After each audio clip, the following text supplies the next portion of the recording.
This is a wild take right here. Some would even call it a internalization of black inferiority. Jesse Lee Peterson says the slaves were paid. They were fed and housed. They were given Christianity. Many bought their freedom and became harsh masters themselves. The descendants live in the greatest nation on this side of heaven.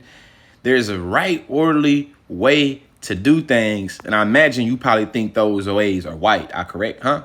Before I show y'all this clip giving you more insight to Jesse Lee Peterson's psyche, let me just point out that by definition, slavery means you was not paid, right?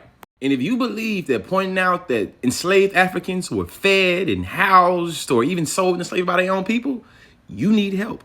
All of these are white supremacist notions of rationalizing with slavery and dehumanization of African peoples. And you don't want to be on the same side really or nothing with, you know what I'm saying, Jesse Lee Peterson. You feel me? I'm going to show you why. Now that I see you in person, you don't look like a black person.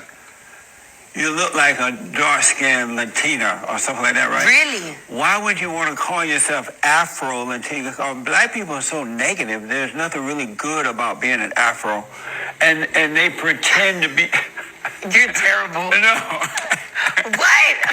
And they pretend to be Afro-Americans when really they are Americans. They wouldn't even recognize Africa if it drove down the road past them. Right. See, old school people would say he a coon or he a sellout or he a Uncle Tom, but I don't subscribe to that type of language. I would say he's a white supremacist sympathizer. I mean, he's a sympathizer of white supremacy and institutions of white supremacy. Or I would call him an anti-black apologist, as in he apologizes for other people's anti-blackness by buying into it.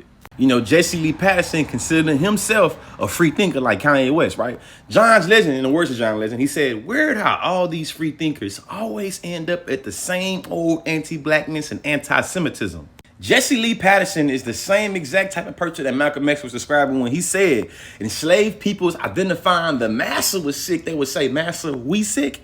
Jesse Lee Peterson's perspective is the same when Malcolm X illustrated how when the massa's house was burned down, you had enslaved peoples that was more upset than the massa was because they identified more with the home than the home identified with them. That is Jesse Lee Peterson. If we being real, Kanye West, Candace Owens, Jesse Lee Peterson, whatever other black person the Republicans are trying to tokenize today, they literally doing it by being grifters. Education is elevation, and a grifter is defined as a person who engages in petty or small-scale swindling. Tell me I ain't described all the people I just named. Jesse Lee Peterson is so lost in the sauce, he can't even see his people through his own eyes. He can only see them through the lens of white supremacy. I evoke Malcolm X so much, I'm going to end this by asking the question he asked. Who taught you how to hate yourself? Jesse Lee, who taught you?